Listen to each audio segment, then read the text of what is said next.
before we get into that discussion, maybe can you just tell my listeners a little bit about your background, how you came to study the Gospels and the resurrection? Sure. Well, so let's see. We can just start in grad school, and I was experiencing doubts about my Christian faith. I'd been a Christian since I was age 10. I actually believe I had a pretty strong relationship with the Lord at that point. But I started to ask myself, have I been deceiving myself? I mean, I've been praying an hour to 2 hours a day. I've been reading scriptures probably 2 hours a day, sometimes even more. And I was just loving it. And, you know, our relationship with God is not the same as our relationship with others that, you know, like my wife, my kids. I can see them, I can touch them, I can communicate with them using my natural senses. Mm-hmm. And it's not that way with God. It's like we talk in prayer, and sometimes we, we'll get some answers to prayer, even some radically answered prayer. And it's like, oh, okay, God, you're really listening. You know, this is pretty cool stuff. But we really don't hear a voice out of the sky. You know, sometimes, there's probably been a handful of times in my Christian life, which is, let's see, I became a Christian at age 10, I'm 58, so I guess I've been a Christian for 48 years. And I can say probably there's been a handful of times when I really felt that God was speaking to me. It wasn't that I heard a voice. It was just, I don't know how to say it. It was just kind of internal. It was clear, and it ends up being true. And it's like, wow, pretty cool stuff.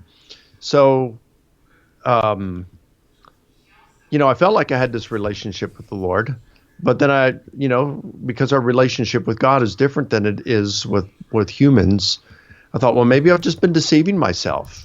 Maybe I'm self-deceived. Maybe I've just brainwashed myself into thinking this. After all, the Christian worldview is the only worldview at that point. And I'm in my, early to mid 20s at that point. And I'm thinking the Christian worldview is the only worldview to which I had any significant exposure up to that point in my life. So, what about Hindus that have been born in India and Muslims that have been born in Afghanistan? Is the reason I'm a Christian is because I've been born into a Christian family in the United States. And I got thinking, how do I really know that this stuff is true? And so that got me really thinking, and that's what, led me to Gary Habermas, and he gave me some answers, but he led me into some more reading and discussions and stuff, and that's what got me interested in apologetics. And Gary and I ended up writing a book together that was published in 2004, The Case for the Resurrection of Jesus. And at that time, I had just started in 2003 my doctoral studies, and did that on the resurrection, finished that, was engaged in debates on the resurrection of Jesus. And it was my debates with Bart Ehrman that led me into thinking more about the Gospels. At that point, I hadn't been a whole lot interested in the Gospels because I figured, even if some of Ehrman's objections were correct, that the Gospels have contradictions and we didn't know who wrote them and things like this, things that he was claiming. Even if that were correct, if Jesus rose from the dead, Christianity's true, period. It's game, set, match. It's over, right? Mm-hmm. Even if it turned out that the Gospels had some of these problems. So they didn't shake my faith with Christianity to even hear these objections. I just figured, I'll get to this at a later time. It doesn't bother me now. But I noticed that it did bother a number of evangelicals that lost confidence in Christianity, lost confidence in their ability to trust the Gospels. And that's what got me studying. That's what got me looking at these things. And, I'd already been involved in historical investigation when it came to Jesus. I'd studied the philosophy of history. I'd studied historical method, spent several years doing that. Mm-hmm. Very few New Testament scholars do that. They basically have no training on the philosophy of history and historical methods, just something that they start thinking about later on and learning from other New Testament scholars who have had absolutely no training in this area, So but I studied what philosophers of history and general historians were saying. And so, yeah, that got me involved in this. And then finally, one of Ehrman's objections against the Gospels, one of his big ones was contradictions. And so I studied that for 8 years, which resulted in writing a book on the matter. Awesome. Yeah, let me just really quick grab those. I meant to have them in front of me.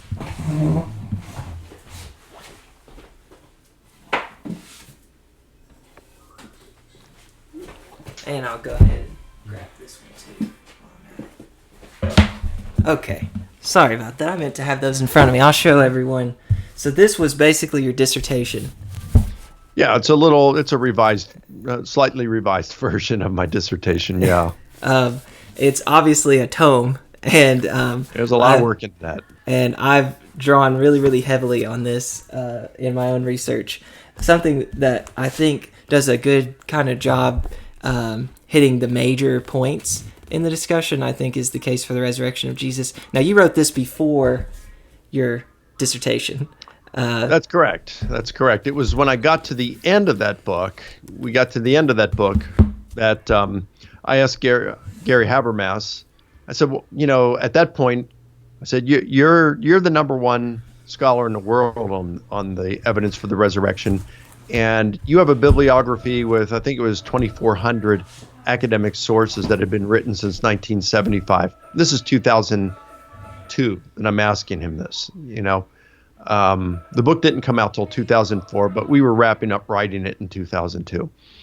And I said, why is it that so many people can look at the same data and come to radically different conclusions? And who are these people studying? He said, well, the overwhelming majority of scholars who are commenting on this are New Testament scholars, and then you have a few philosophers. I said, well, what about historians? And he said, well, you have a handful of historians. Paul Meyer is one at Western Michigan University, and he had written a small book, half of which dealt with the birth of Jesus, half of which dealt with the resurrection of Jesus. So it wasn't any kind of a comprehensive work on the resurrection, but there you had a professional historian who had written on it. And I like Paul Meyer. He's a great guy and a great historian. But, we were looking for something really extensive. Right. And nothing had really been written on it from the viewpoint of a historian at that point. So that's what got me excited about that, to get going and see how historians actually do their work and apply that to the resurrection. Yeah, excellent. Well, let's jump into the three objections that you discuss in your chapter in that Jesus, Skepticism, and the Problem of History.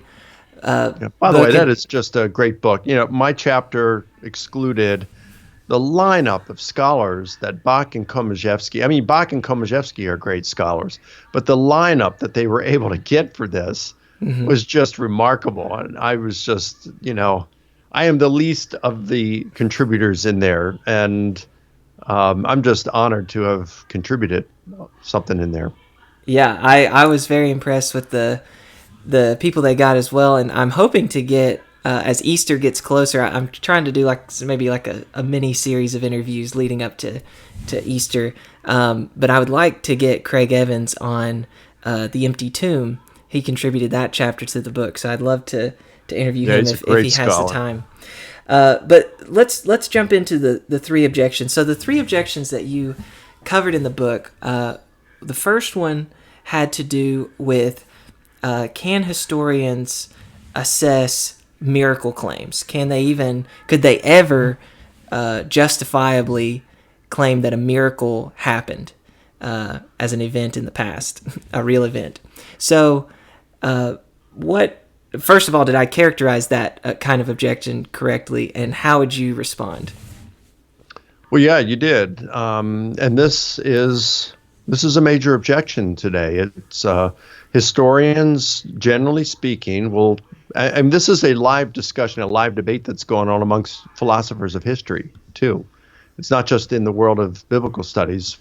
Philosophers of history are talking about it. In fact, in the theme issue of the 2006 theme issue of History and Theory, talked about miracles and historians, whether historians were within their professional rights to investigate miracle claims, And there were some articles leading up to that. There were some articles after that that carried on the discussion. It is something that historians are discussing, and the majority of historians now would say no. Historians don't have the tools to investigate miracle claims, but there are a number of philosophers of history, a good number of them, who are coming over to change their mind and saying, yes, they can, and they're answering the objections, and I think they're right. I don't think the objections or the reasons that are given by philosophers of history and New Testament scholar part two, I don't think the arguments that they give to say that historians cannot investigate a miracle claim, I don't think they are good arguments. I don't think they hold up to scrutiny. So, yeah, the way I would answer it, I mean, they put it in a number of different ways. In fact, on the Risen Jesus podcast, that's my podcast, the Risen Jesus podcast, our present season, of which I think the 4th episode of 8 will be coming out tomorrow or the next day. We are dealing with this very issue now, and we deal with what those who would claim, we take some of the major proponents who are saying historians can't investigate miracle claims and addressing those objections. People like David Hume and Bart Ehrman, Behan McCullough, and John Meyer. So I know Ehrman, he's a friend of mine. Bart's a friend of mine. Behan McCullough has become a friend, and man, I'll tell you, McCullough, even though we disagree on this, on whether historians can investigate miracle claims, he's my favorite of all philosophers of history. I just love Behan McCullough. I love the way he thinks. He's very, very methodical and writes clearly. And we have, he wrote he endorsed my book, big book on the resurrection. Very nice endorsement. Yeah, I think I can. He says, it's on the back, I believe. He says, this is an astonishing achievement and a major contribution to the ongoing debate. It is clearly written and full of fresh insights and arguments that will enrich discussions for years to come. Yeah, it's coming from such a well-respected philosopher of history. I was blown away when he gave that. But we do disagree on whether historians can investigate miracle claims, and he and I have conversed on it in a friendly, collegial manner, and I've ran ideas past him, and he wrote a review of my book that was in the Southeastern Theological Review. If they go to my website, risenjesus.com, they can access the whole, I think it's summer of 2012 issue was devoted to answering or addressing my book. I responded to him, and we've since corresponded, and he's just I can't say good enough things about him, enough good enough things. He's just an amazing philosopher of history for whom I have the highest respect. But we do disagree on this. So McCullough, Ehrman, Meyer, and Hume, I address others in my book, in chapter 2 of the big resurrection book. But those are the ones we do on the recent podcast, and I forgot who I address. Well, I've just watched them. So in episode 1 of this season 4, you discuss... No, I'm referring to the book. Okay. Yeah, sorry. Yeah. So I'll say this about your podcast, though. So in the link of this video, or the description of this video, there's a link to Dr. Licona's podcast, the Risen Jesus podcast. I would highly encourage you. It's going to really, really help you get a better understanding of the Gospels and the resurrection especially. So, but let's talk about methodological naturalism, because in this chapter, you say that historians adopt a kind of methodological naturalism, not necessarily metaphysical naturalism. Can you just explain the difference between those? And then do you think that is, if we adopt methodological naturalism, that would rule out a miracle claim like Jesus' resurrection just by virtue of being a supernatural event? Okay. Well, first let's explain methodological naturalism, metaphysical naturalism. Methodological naturalism is basically, let's say within science, scientists will approach a question such as the origins of the universe, origins of life. And they will say, well, how did it happen? Okay. And since science cannot, they have no tools for investigating God, right? They can only access natural causes, and scientists only have the tools to examine natural things. So methodological naturalism would say, since we only have the tools to look at natural causes and assess natural events, we can only come up with explanations that are natural. Mm-hmm. Okay? They cannot be supernatural. They can only be natural. That's methodological naturalism. Now, they're not ruling out a supernatural cause for the universe or for life. It's just saying we can only come up with natural explanations. Mm-hmm. All right? Metaphysical naturalism is a worldview. It is to say that only the natural exists. And so, of course, they're only going to look at natural explanations, but they're going to go further than methodological naturalism and say there are no supernatural causes because the natural world is all there is. And it works that way not only in science, but it works that way in history. You know, the difference between the two. Well, it's a very small step that many scientists and historians make when they go from methodological naturalism to metaphysical naturalism. Mm-hmm. I was reading a quote. I was reading from Colin McGinn's book the other day, The Problem of Consciousness. McGinn is an atheist philosopher of mind. He's taught at Oxford. He's taught at Rutgers. And he was saying, yeah, we got to look at natural causes. But natural causes is all there is. We're not going to stoop to talking about God or miracle or anything like that because we know there has to be a natural cause. That is metaphysical naturalism. That is a worldview. Mm-hmm. It's the religion of atheists. Okay. So that's the difference between the two. Now, a lot of times, though, methodological naturalism becomes metaphysical naturalism in the way it's practiced. And we see this often in the world of science, especially when you're talking biology. Now, my friend Hugh Ross is an astrophysicist. He says you don't see that so much in astrophysics when you're talking about origins of the universe, because that's a hard science. In other words, it's one which it's hard as opposed to soft. It's hard in that you're working with mathematical calculations. And a lot of the astrophysicists believe that there is a God. They think that the evidence points to God, or at least a higher being of some sort. Mm-hmm. But when you come more to the soft sciences, in which there's a lot less data to deal with, things like geology and evolutionary biology, then you've got far, far fewer people who would think of a higher being who's involved in creation, creating life.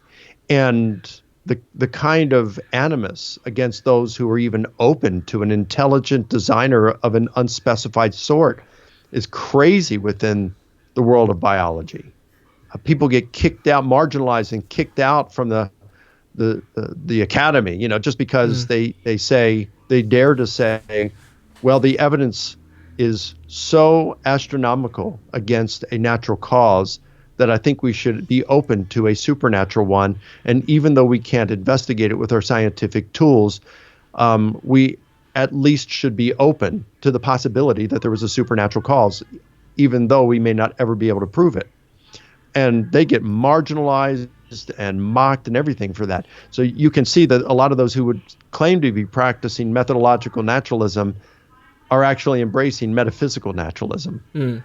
Okay, so that's the difference. Now, when it comes to historical investigation, metaphysical naturalism would say, like with miracles, let's just take, for example, the resurrection of Jesus.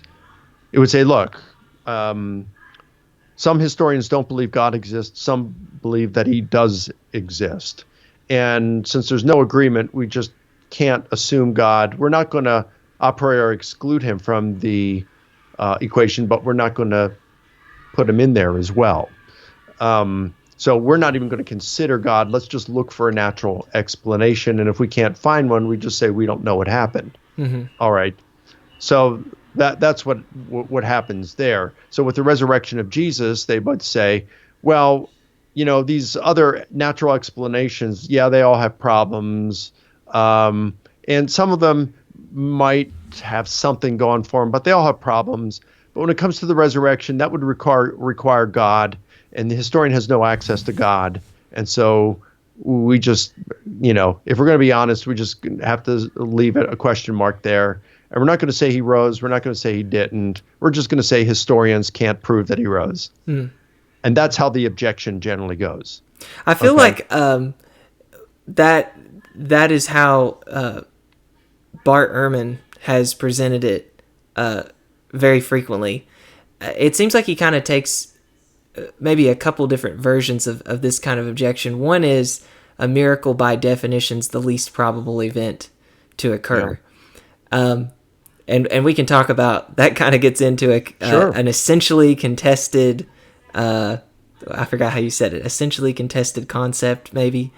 An essentially contested concept would be, and I didn't come up with that term. It's been around since the early 60s. I forgot who came up with it, but that's just referring to a concept, a term for which there is no consensus. And what we're saying is there's no consensus on how to define a miracle. Mm-hmm. So when he says a miracle, by its very definition, is the least probable explanation, that's his definition for miracle.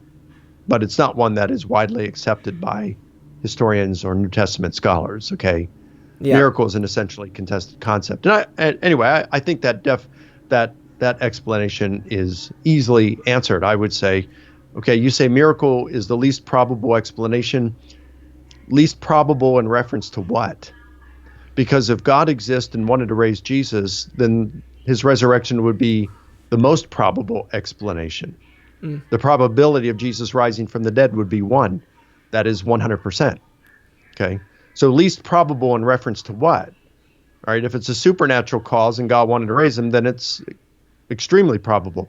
So what if it's a natural cause? Jesus rising by natural causes. If that's a hypothesis, well then I would agree that's the least probable explanation. Mm-hmm. But if the hypothesis is that he was raised by natural causes, we wouldn't call that a miracle, right? So that definition doesn't work to say it's the least probable explanation, because the only thing it would apply to is, as a miracle, would be if a supernatural or non-natural entity was the cause. Mm-hmm. And if that cause wanted to raise Jesus, then it seems like it would be certain. It would be the most probable explanation. Yeah. So yeah, I think that objection fails. Yeah, I think he wants to say, because I think I heard in your I forgot which debate it was, because you've debated him a few times on the resurrection, and then maybe even more on the reliability of the Gospels. 4 times on the resurrection, 2 on historical reliability of the Gospels. Okay. So I in one of those, it's been a while, but I remember him saying it's like bars of either bars of soap or bars of something, bars of gold. I can't remember, throwing them every time they sink. And someone comes along and says, but this one floated or something like that. So it seems like he wants to say based on our, the least probable based on our background experience. And probably something like this. In the history of humanity, 100, I forgot the number, but say it's 100 billion. 100 billion have died, and you're telling me one, and stayed dead, and you're telling me one died and came back. That's just really improbable. Something like that, I think, is what he'd want to say. Yeah. I would say, okay, let's, it's true. David Hume said something like that. That's a warmed over argument from Hume. He said, the evidence we have for something like a miracle, like the resurrection, would be human testimony, right? And human testimony can be reliable. However, it can also be quite unreliable. In fact, very unreliable at times. It's not always reliable. It may be reliable more often than not, but it's still quite often unreliable. People lie, they misremember things, etc. The evidence that Jesus didn't rise from the dead would be the laws of nature, supported by the observation that when people die, they remain dead. They don't come back to life ever. we notice this with an exceptionalist regularity. So you got to weigh the two. Here I've got the laws of nature with the exceptionalist regularity of corpses remaining dead, and you weigh that against on a scale against the testimony that Jesus was raised, and even though that can be reliable, it can also be unreliable. And you got to go with probability and the weight of evidence from natural law and the exceptionalist regularity with which we observe corpses remaining dead. Boom, that wins. But I think that argument is misconstrued. I think what Hume could say or should have said is what we observe with an exceptionalist regularity through the laws of nature is that the dead remain dead. They do not come back to life by natural causes. I think we all agree on that. Mm-hmm. Okay. But that says nothing pertaining to whether someone could come back by supernatural cause. Mm-hmm. Like if God wanted to raise Jesus. You say, well, wait, that's special pleading. No, it isn't. If we're talking about, let's just give a different example here, a hypothetical, and say all the governments of the world are going to agree to work together and to test all their citizens to see if there's anyone among them who can walk on water. All right. So there's a little over 7 billion people in the world right now. So let's just say, they take all these people and with various bodies of water like swimming pools, ponds, lakes, rivers, oceans, they, test to see if people can walk on water. And none of them can. And they've tested everybody. And they're down to the very last person who's a 3-year-old boy. And he's standing by a swimming pool ready to go. And just as he's ready to go, his dad says, "Give me your hands." And the boy gives his dad his hands, and he suspends the boy over the swimming pool. And then the dad walks alongside the swimming pool, and his boy walks on water. So 7 billion people unable to walk on water say nothing about whether that boy was able to walk on that water. They say, wait a minute, Mike, that's cheating because there was an external agent who assisted him. That's exactly right.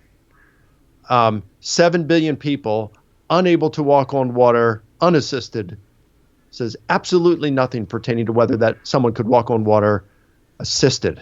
Mm-hmm. And in the same way, 100 billion people not returning to life by natural causes unassisted tells us absolutely nothing pertaining to whether God could raise someone from the dead assisted.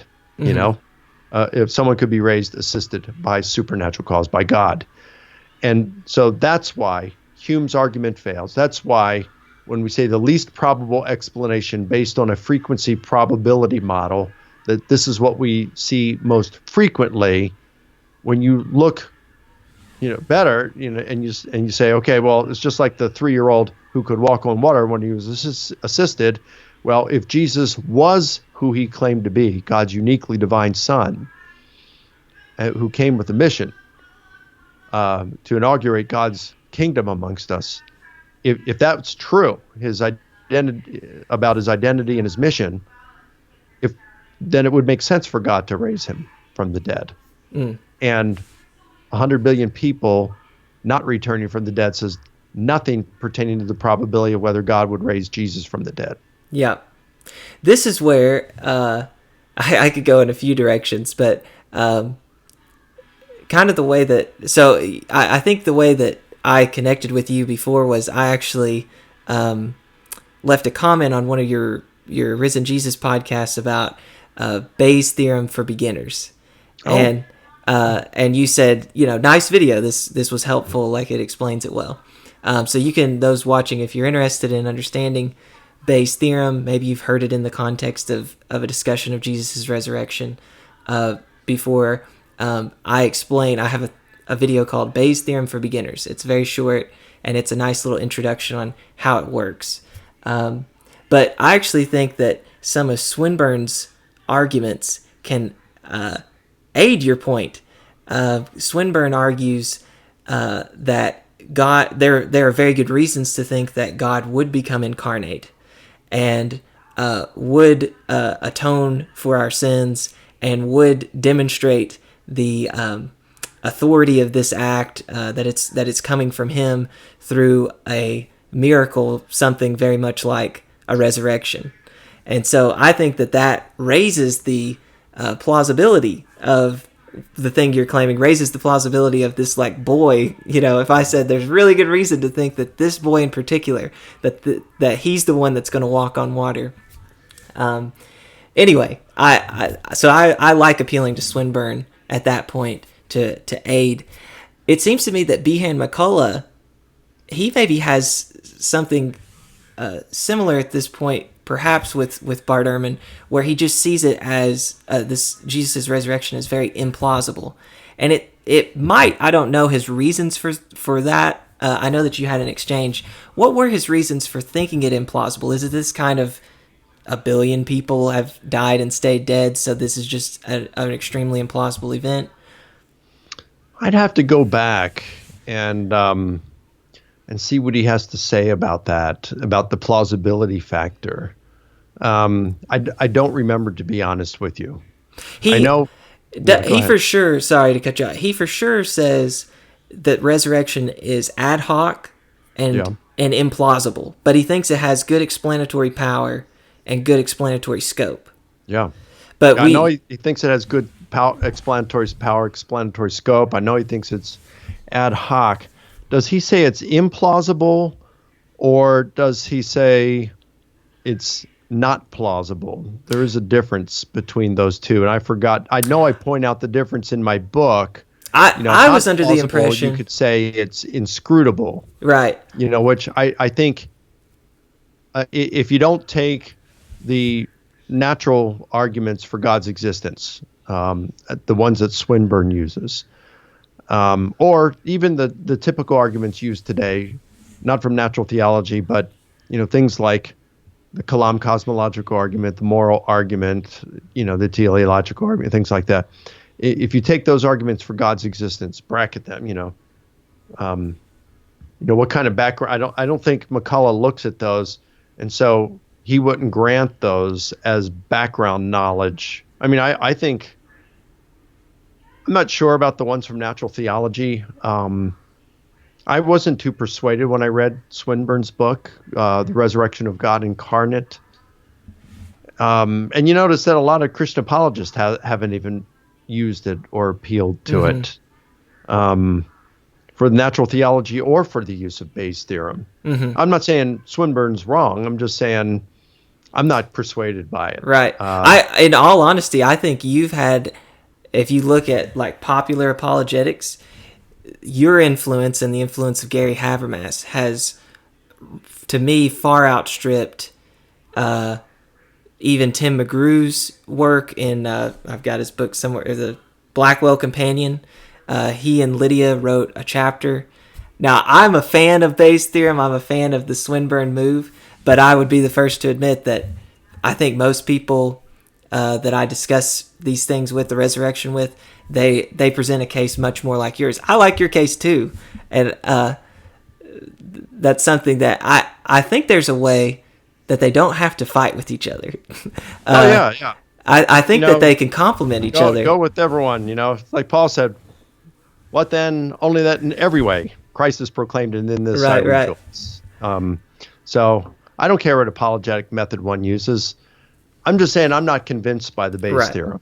I think there's some weaknesses in it, and like calculating the prior probability, which is like 1/3 of the entire equation, you have to do that. So even if you can show that God exists, which I think you can give some really good arguments for that, then you'd have to show that God would have wanted to raise Jesus, right? Because those arguments for God's existence doesn't necessarily confirm the Christian God. Right. So you'd have to show also for that prior probability within Bayes' theorem that God would have wanted to raise Jesus. Now, I think we can start to get there. Like I would argue historically that Jesus came on the scene, believing that he was God's agent chosen to usher in his kingdom.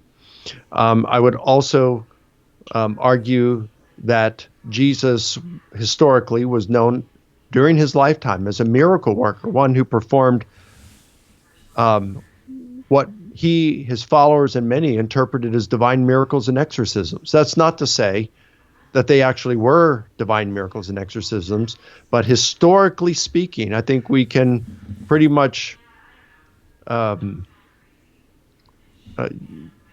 establish with a reasonable amount of certainty that Jesus did perform deeds that astonished crowds that were interpreted as divine miracles and exorcisms. I also think that we can establish historically that Jesus claimed to be uniquely divine and that he predicted his imminent death and resurrection. So I think that creates an interesting background that can all be put in that background knowledge.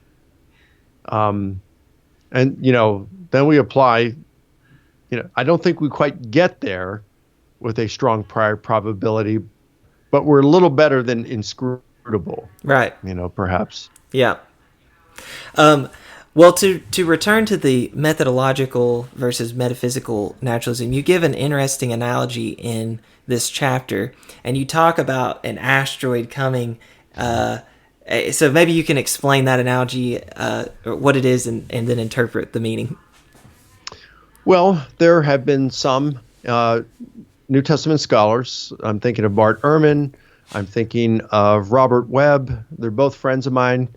But there are others, of course, and they say, look, again, we're going to go by methodological naturalism and say, the historian simply does not possess the tools to confirm a miracle. Okay, so since it would require God for a miracle, and we don't have the tools to do this, we just can't comment on whether Jesus was raised. And so I say, well, no, it doesn't justify that. And one of the examples I give is about the meteorite.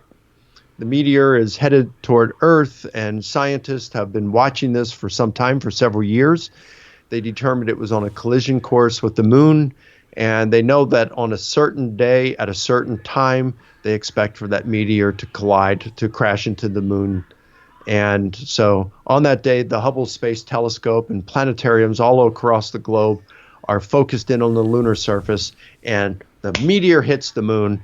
And as the lunar dust settles, there is a message written on the moon's surface, and it says, Jesus is Lord. And it's written in Hebrew and in Greek. Now, what an astronomer might do is say, we have no idea how this happened, how this message was left. It seems that it would be obvious of the cause being God, okay? But since the astronomer doesn't have the tools for that, they would say, we don't know how this happened. We don't know how it happened. But they wouldn't turn around and say that they cannot conclude, therefore, that the event itself didn't occur. Mm-hmm. Because the evidence would be undeniable. They would say, yes, the event occurred, but because we don't have the tools to assess the cause, we're going to leave the cause undetermined, right? Mm-hmm. So that just shows that is methodological naturalism. That is a form of methodological naturalism. I think that's a reasonable form of it. And so with the resurrection of Jesus, we would say, look, if the evidence strongly suggests that Jesus rose from the dead, let's look at the evidence. If it strongly suggests Jesus rose from the dead, that is, it fulfills the criteria of inference to the best explanation in a manner that is far superior to competing hypotheses, that it fulfills them well and does so in a far superior manner to other hypotheses, then we can say the resurrection likely occurred, but we're just going to have to leave the cause undetermined. And that would be methodological naturalism. Yeah. But that would be a superior form to the one practiced by Bart Ehrman, Robert Webb, and many other New Testament scholars. Mm-hmm. Yeah, very good. So I like that analogy. I think that it illustrates the point very well that if the historian wants to, follow the rules of methodological naturalism, they would only be warranted to rule out the cause of the event, but not the event itself.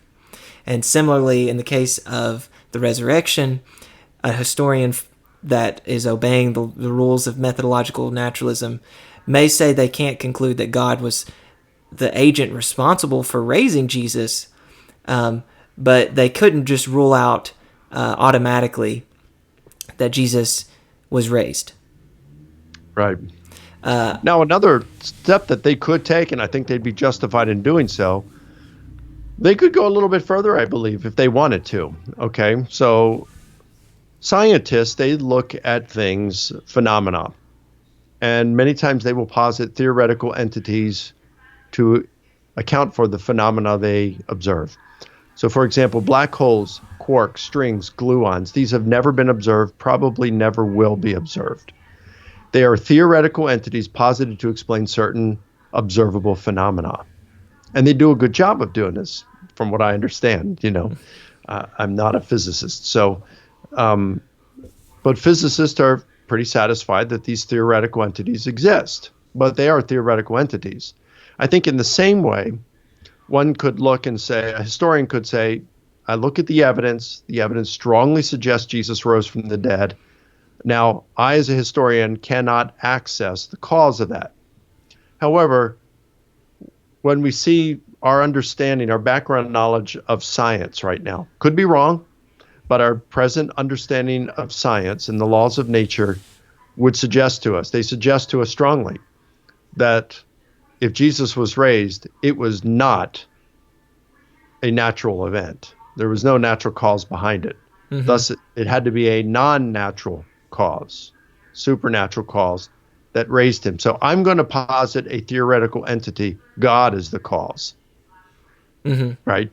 So that would not be to say you prove that God raised Jesus, but you would say the historical evidence shows that Jesus likely rose from the dead, very likely rose from the dead, and it was, I'm going to posit a theoretical entity and say that God is probably the cause, most likely the cause behind it. I think a historian would be well within her rights to make such a move. They could do the methodological naturalism, or they could take this other route. Would that be analogous? I could be misusing this analogy, but I thought that I've heard you give an example of Mark Antony, how he invaded. We can say this event happened. He sent his troops to invade this territory. I'm not a good historian. I'm more in the realm of science, but anyway. But the historian could say, this event happened. He sent his troops to do such and such at this time. But then they could say, and I think that the best cause of that, or the best explanation for why he did that, is that he loved Cleopatra. Now, am I okay. So the question would be, how do we know? Can historian really know that Antony loved Cleopatra? Yeah, just like we say, can a historian really know that God raised Jesus from the dead? Right. So how do we know Antony loved Cleopatra? I mean, we can't really psychoanalyze him, right? We don't want to do psychohistory here.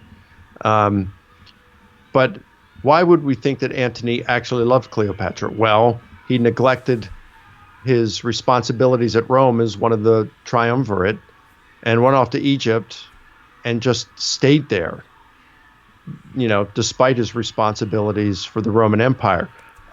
He abandoned his navy during the naval war at sea at the Battle of Actium against Octavian, later to be called Augustus.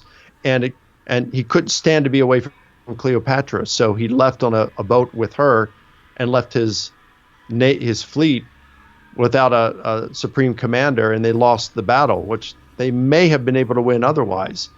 And then third, he committed suicide when he erroneously believed that Cleopatra was dead. These three things would strongly suggest that Antony loved Cleopatra. So, yeah, we can't get into the heart and mind of Antony, but we look at the actions and assess these kinds of things. And same thing with miracles and resurrection. We might not be able to get back to God, but we look at various things and say, all of these point to God. If no natural explanations can account for this, and we have strong evidence that it occurred, we can look at these things. Yeah. Okay. Well, I want to shift then. I want to shift then to the second objection that comes up, and that is this kind of postmodernist. All the best we can do is come up with a reconstruction of what happened in the past. But so I'll let you explain it. So what's this objection, and then how do postmodernists see this applying to the resurrection of Jesus? Well, postmodernists, and there's a spectrum on which postmodernists reside. You've got your radical postmodernist that says, the end of history has come, and every retelling of the past is historical fiction, because everything occurs within a grid of the historian's thinking. So just take, for example, let's take 9/11 here in the U.S., for example. I remember when that, were you even alive at that time, Jordan? I was. Yeah, I was in third grade. I remember it very well. Oh, okay. So it used to be that I could speak on a college campus, could bring up about 9/11, and everybody knew. And it's like now I'm on a college campus, and some of those students, like freshmen, they weren't even alive when it happened. They weren't even born. I'm a high school biology teacher, and I ask my students now, and they're not even born. They don't know. It's amazing, isn't it? So I remember when it happened. I remember they showed videos on the news of Muslims in Pakistan who were cheering, watching the Twin Towers fall, cheering as though a soccer game was going on and someone had just scored a goal. And now, if you were to ask them, tell us what happened on 9/11, they'd say, holy men gave up their lives in the cause of jihad and killed thousands of infidels to glorify God. If you ask someone in the United States what happened, they would say Islamic terrorists, evil men, hijacked planes and killed thousands of innocent people that day. If you ask some Israelis, they might say that 9/11 was just a continuation of Islamic terrorism that now was not only being experienced by Israeli Jews, but now Americans, had spread to the U.S. So everybody's looking at it from a different viewpoint. And historians are going, when we go to the past, historians are looking through their own viewpoint. So, for example, you've got the account of Caesar crossing the Rubicon, and that is directly mentioned by 5 ancient sources. You might have some others but they're getting it from someone else, But 5 ancient sources mention it specifically. Now you have 4 others, like Julius Caesar. He doesn't mention the Rubicon crossing, but he mentions being in Ravenna. And then he mentions going to Ariminum, which you have to cross the Rubicon to do it, but he doesn't mention the crossing the Rubicon or its significance.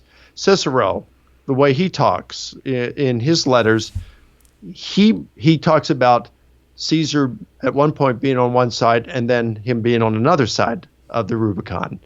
But he doesn't even mention the Rubicon, or the crossing. Now, you've got 5 ancient sources that mention the Rubicon crossing specifically. One of them is Suetonius. And Suetonius mentions that when Caesar came to the Rubicon, he paused and he thought, if I don't cross the Rubicon, I'm a dead man, because the Senate and the consuls are going to disarm me. They want me to come and disarm me. They're going to put me to death. But if I cross the Rubicon, it's civil war. And once I do this, I cross this river here, I can't turn back. And as he's pondering this with some of his friends and associates, there's a handsome young man who's playing some musical instruments over with some of the soldiers.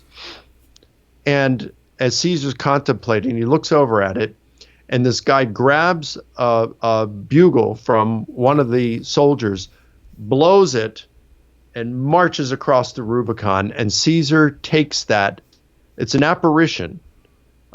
He takes it as an apparition, not as a real human, but as an apparition. Suetonius takes it that way. And it is a portent that's given to Caesar to tell him, go for it. crossed the Rubicon. It's a good thing. You're doing a good thing. That's Suetonius on it. But when Lucan writes on it, it's not a handsome young man. It's a disheveled woman named Roma.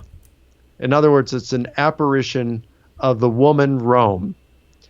And she appears, and she's all distraught. And she is trying to dissuade Caesar from crossing the Rubicon.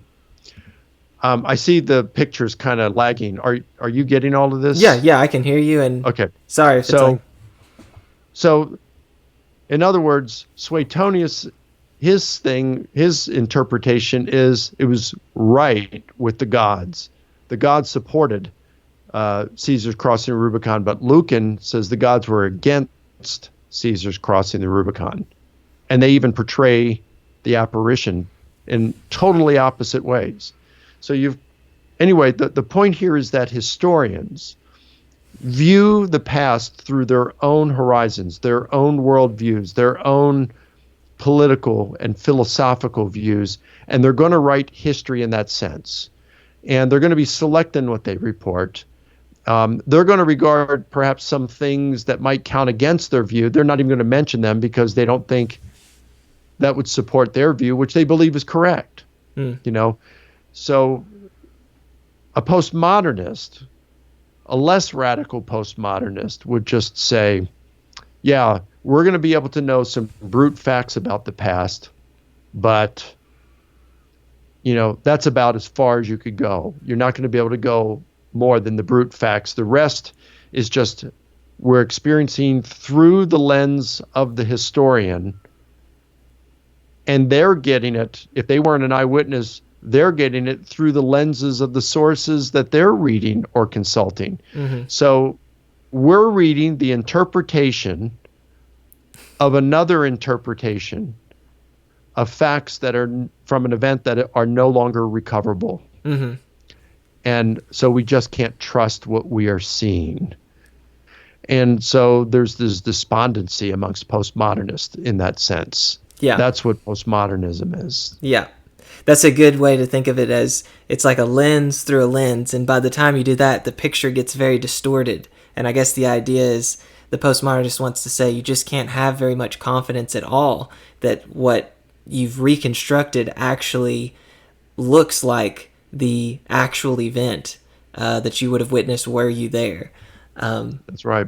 So now that just seems like such a sad picture, because we'd have to get rid of a lot of history, not just related to New Testament and Jesus, but Roman history, Greek history. We'd have to cast a lot of it into doubt. So how do we respond to this? Well, first, I just recognize that this debate has been going on for decades amongst philosophers of history, and the postmodernists have not won. In fact, by the end of the 20th century, you had a number of postmodernists like Ernst Breisach and Keith Jenkins being probably one of the three leading lights of the postmodernist movement amongst philosophers of history.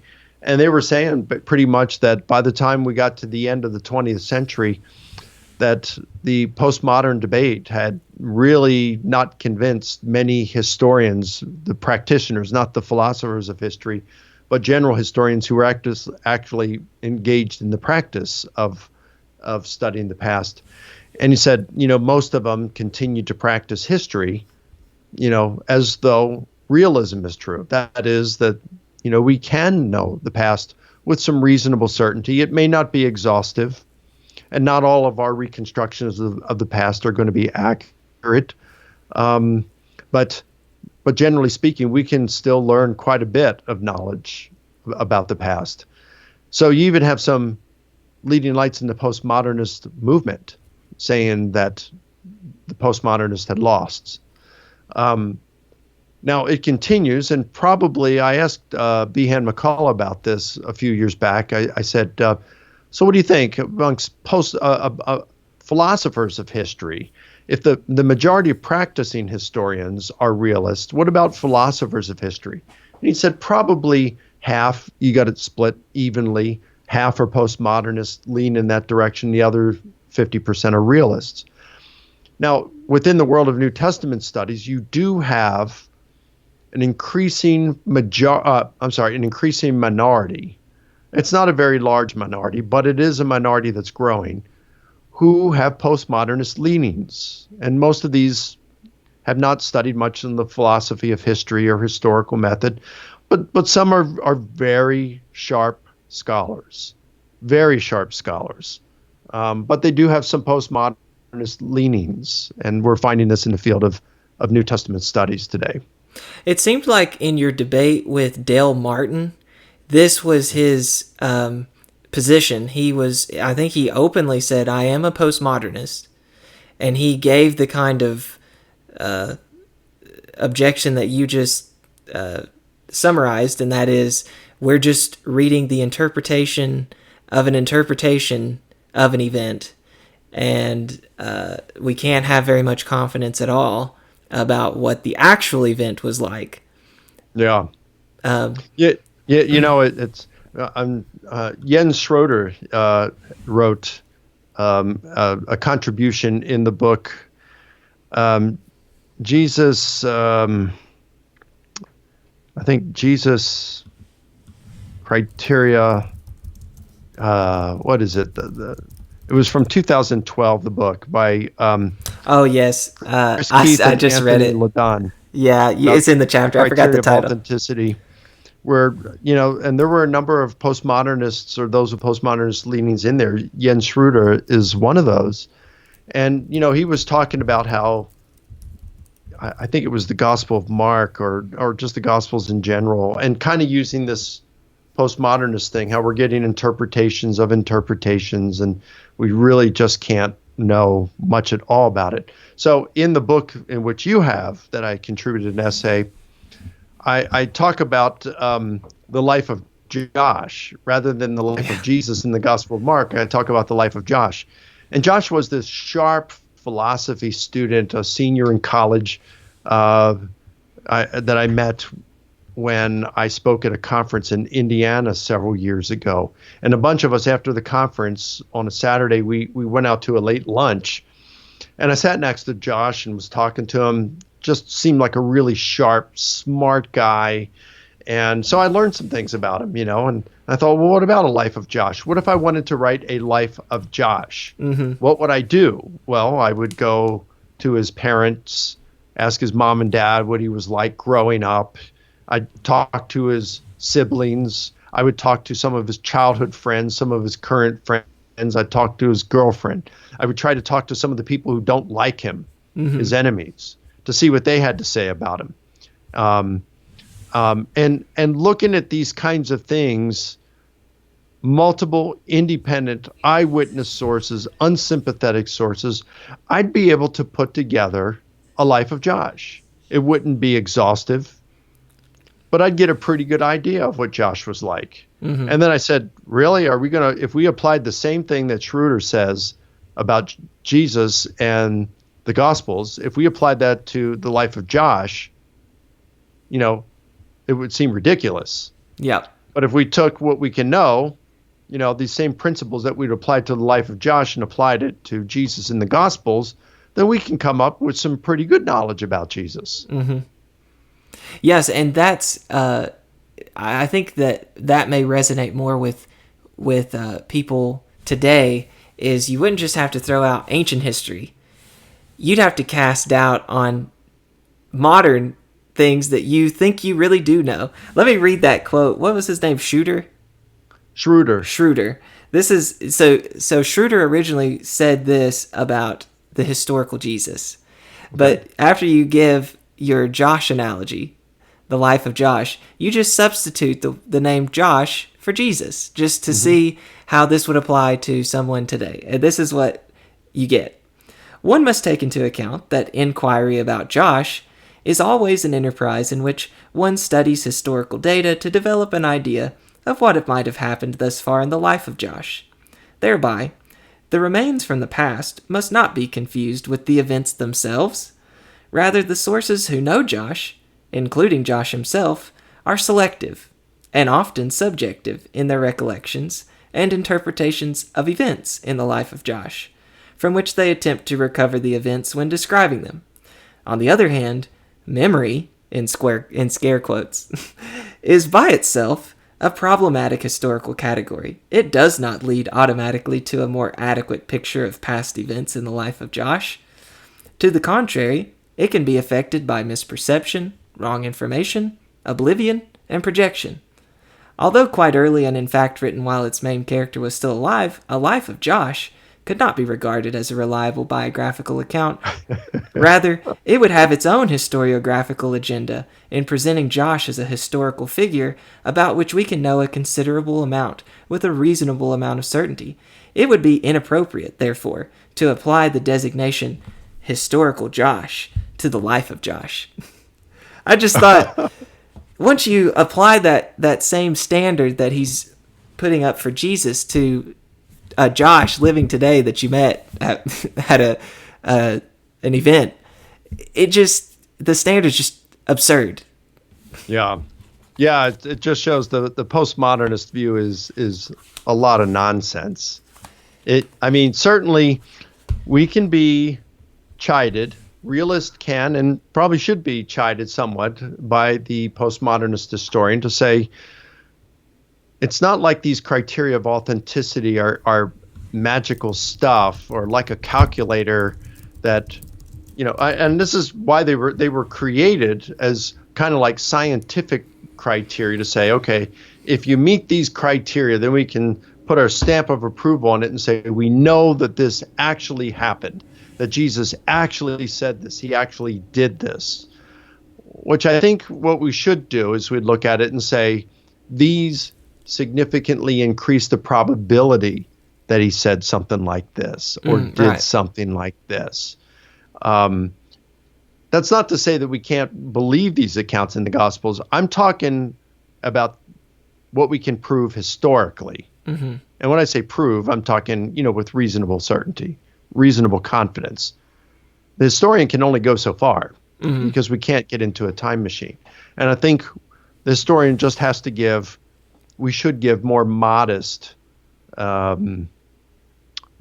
conclusions than is often the case when it comes to Jesus. Because as Christian historians, we want to be able to verify and validate a lot of things that are said about Jesus in the Gospels. Mm-hmm. But we have to be honest as historians to say we can only go so far that way. The rest we can believe by faith. It's a reasonable faith.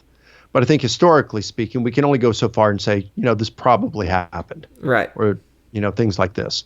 We can only go so far with that verification. But yeah, I think the postmodernists just go way too far. And again, there are some sharp scholars who contribute in that volume. And some of them would not agree with some of the others.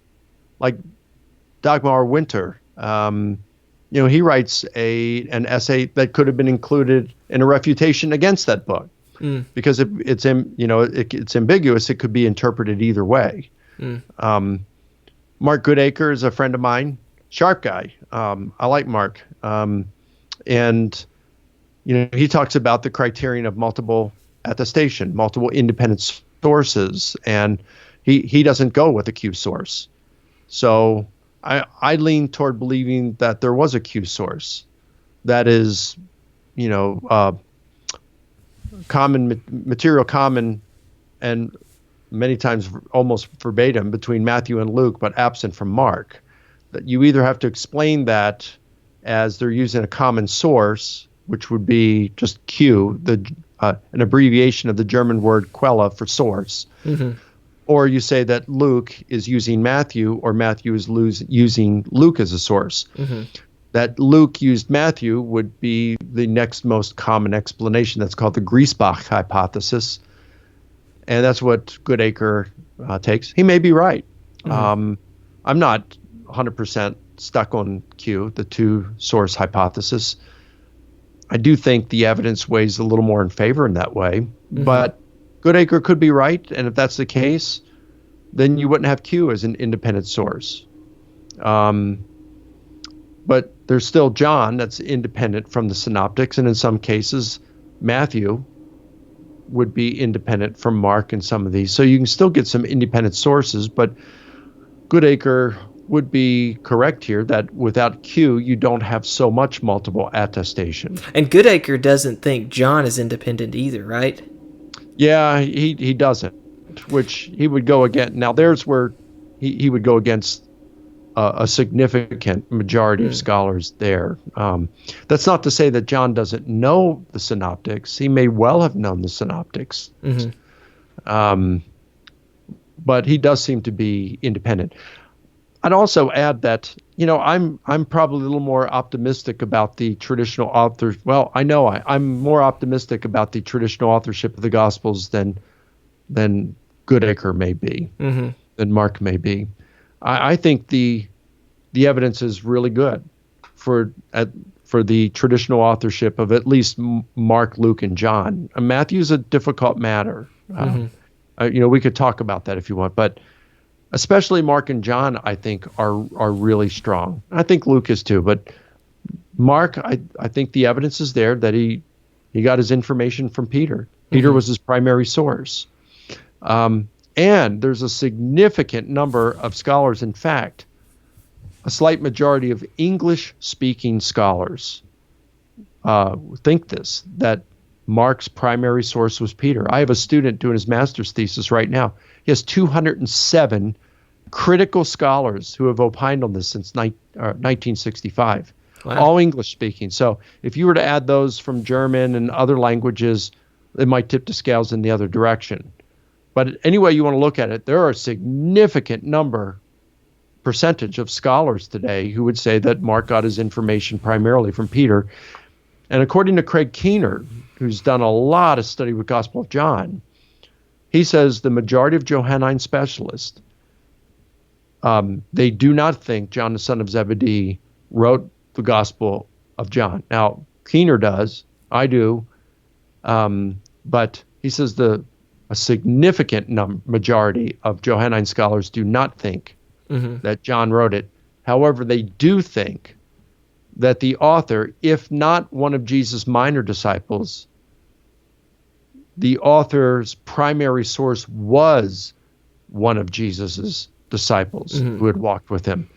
So in either way, you've got, if Keener's correct, if my student is correct with this in his thesis on these 207 scholars, if these scholars are correct, then Mark and John, we don't even have to talk about Matthew and Luke here. Mark and John are primarily based on the eyewitness testimony of two of Jesus' disciples. Yeah. That's pretty remarkable to think about, really. And those would be independent sources. Yeah. So we're at an hour and 11 minutes. And you just in saying all that, you kind of already hit on this last kind of objection, which is an objection to the criteria of authenticity. And this was the one that was, I guess maybe I took either more seriously or thought it deserved more attention. And that is because when we lay out a minimal facts case, the way that we establish the minimal facts is using these criteria of authenticity. I learned them from you and the work of Habermas. And so when people begin objecting to those, like the one person you mentioned objects to the criterion of embarrassment. And so that becomes when we talk. Rafael Rodriguez. He's a fine New Testament scholar. But yeah, he objects to the use of the criterion of embarrassment. Yeah, go ahead. So the way that we, it's not the only means, but a primary way that we establish, which you don't, I know you're not, you say we don't have to have the empty tomb, but if we're looking at that fact and we say women were reported to be the first ones to the empty tomb and report the first appearance, that's a very embarrassing fact to report for that the culture of that time. But if somebody says, yeah, but the criterion of embarrassment just isn't, it's not a tool that's able to establish that kind of confidence.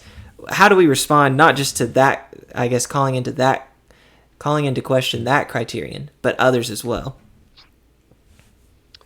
Well, in that particular one, yeah, you'd say he would say, well, it couldn't have been that embarrassing because they included it in the Gospels. Mm-hmm. To which, we could respond, well, there is an alternate explanation. They were trying to tell the truth, and even although that included an embarrassment, they still wanted to include it because it had happened. It actually happened that way. And I think that's a stronger argument because we do know. I mean, it's indisputable that the status of women in the first century was lower than that of males. That's both in Jewish and Greco-Roman culture. Now, it is disputed on the value of a woman's testimony, but from various things texts that we have, like Josephus, a Jewish historian in the first century, he says that a woman's testimony is, given the levity of her gender, it's about as worthwhile as that of a thief. So you could see that, again, the view of women was lower than that of men. The status of women was lower than that of men. Certainly the testimony of a woman would not have been as valuable as that of men. That's just indisputable right there. So whether they could testify would be disputed. All right. But it's indisputable that their status and the value of their testimony would not have been as good as that of a male.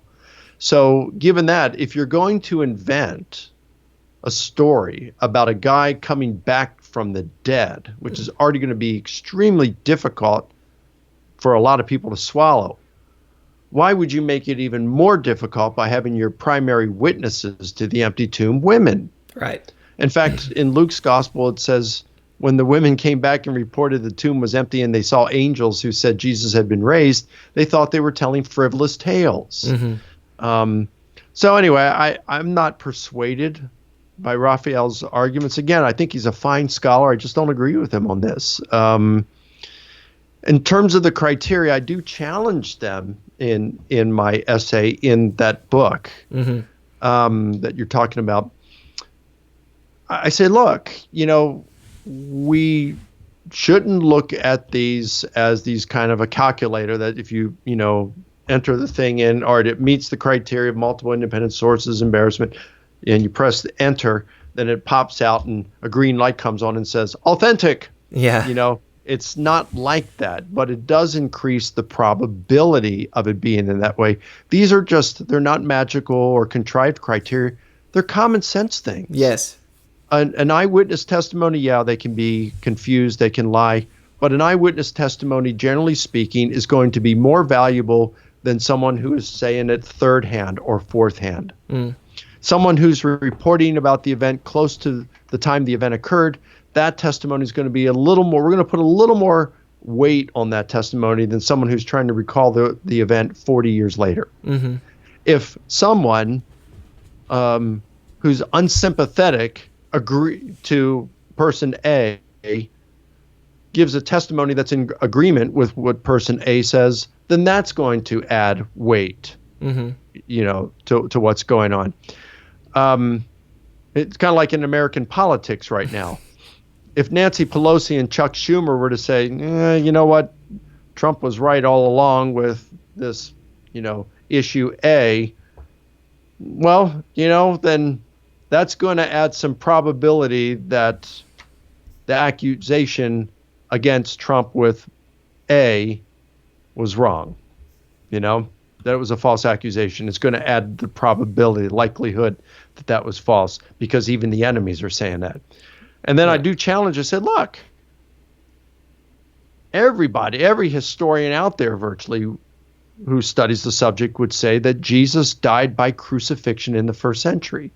So do you believe Jesus died by crucifixion? And if so, how do you arrive at that conclusion apart from the criteria of authenticity? Mm-hmm. If you're not going to look at multiple independent sources, early sources, eyewitness sources, unsympathetic sources, embarrassing sources, if you're not going to consider these kinds of things, how do you come to the conclusion that Jesus rose from the dead, or that Jesus died by crucifixion? Yeah.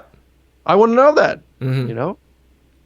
I feel like that's a very slippery slope if you once you let go of the criteria, to perhaps, if not mythicism, just maybe complete indifference, almost postmodernism, like we just can't know the past, something like that. So, okay, well, we're at an hour and 18 minutes. I want to try and wrap up. There's just a couple of questions from the live chat, if you can hang around for 5 more minutes Sure. or so.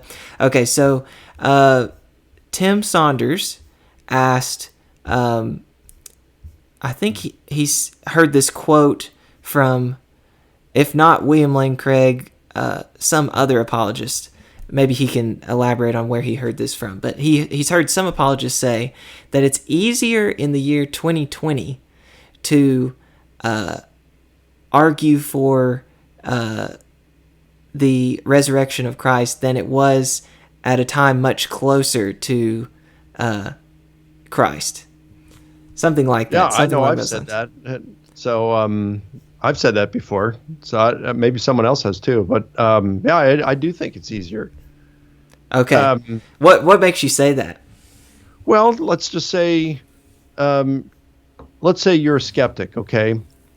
Let's say, yeah, you're a skeptic in the first century, and you hear the apostles going around saying Jesus rose from the dead. What are you thinking? These guys are lying, right?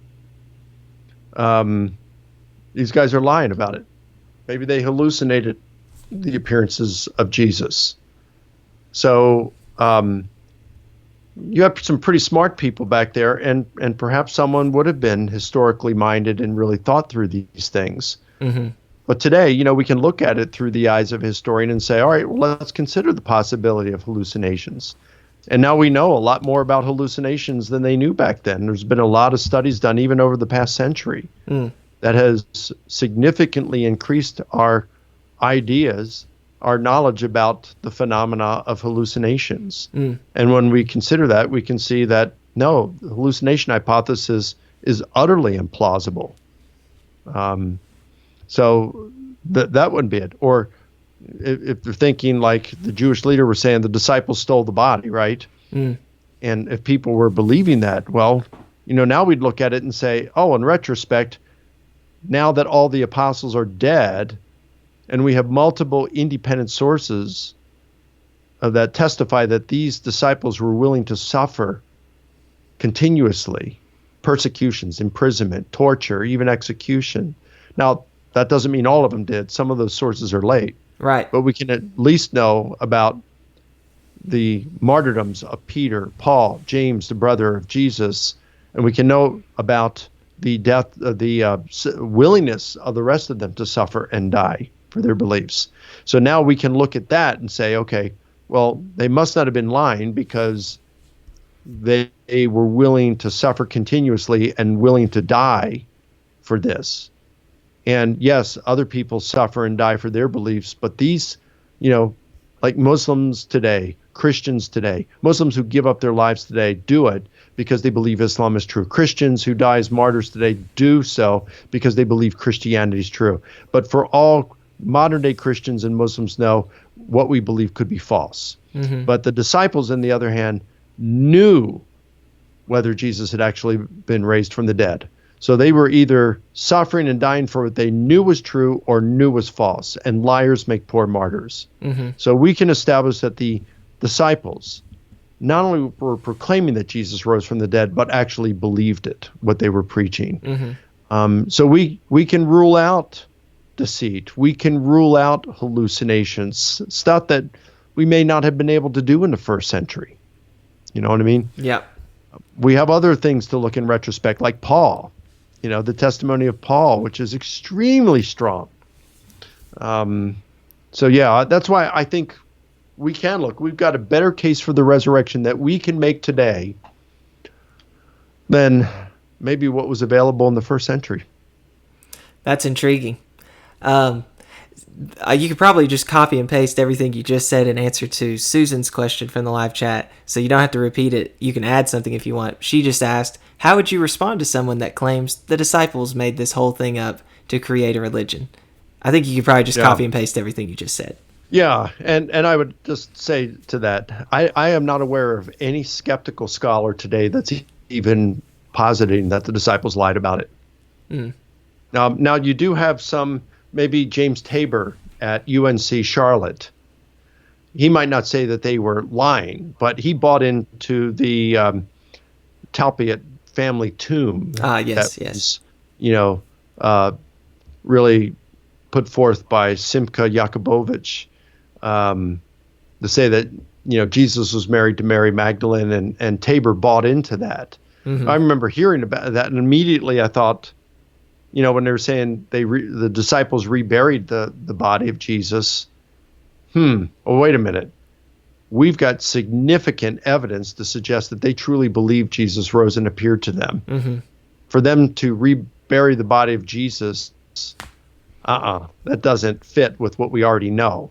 So we still remain open. Maybe there's evidence that can overturn that, but it turned out that that's not that kind of evidence. Yeah. Okay, Phil with Skill, this is I got 2 questions and that's it. We'll wrap it up there. Phil with Skill, 1, says, do you have any insight into the 3,000 plus page book on the resurrection by Habermas? And he also wants to know how well attested the burial of Jesus in a tomb by Joseph of Arimathea is. Well, let's take the latter first. So, 2 good people to ask for this would be Craig Evans and Greg Manette. Both of these wrote a chapter, I think, in that book, the Bach-Komashevsky book on the burial of Jesus, right? And I know they've both done work on this. Both Craig and Greg Craig Evans and Greg Manette have done work on this. They'd be the person to ask on that. For me, I would just right off say, well, you do have multiple independent sources with Mark and John. Mm-hmm. And these are based on the eyewitness testimony. They're rooted in the eyewitness testimony of the disciples, Peter and one of Jesus' disciples. Dale Allison thinks that it was John, the son of Zebedee, that it was his testimony that the Gospel of John is using. Some think, like Richard Bauckham would think, it was a minor disciple of Jesus. Either way, they're rooted in the eyewitness testimonies of 2 of Jesus' disciples. They both testified to Joseph of Arimathea. So I would just go with multiple independent sources. If you're going to reject that, then I'd say, why? You got multiple independent sources here, rooted in eyewitness testimony. You better have some good reasons for rejecting it. But again, Craig Evans and Greg Manette would be people that could really go into this in far more detail. In terms of Habermas's magnum opus, it's not 3,000 pages. It will be somewhere in the neighborhood of 5,000 pages. And wow. Gary has told me that he is hoping to wrap this thing up within the next year and a half. 5,000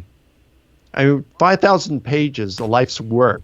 Yeah, that's a lot. It's going to make my 700 and some page book look like the Reader's Digest version. Yeah, this is just 700 and something pages. So you can imagine 5,000. This is going to be more like Craig Keener's 4 volumes on the Book of Acts.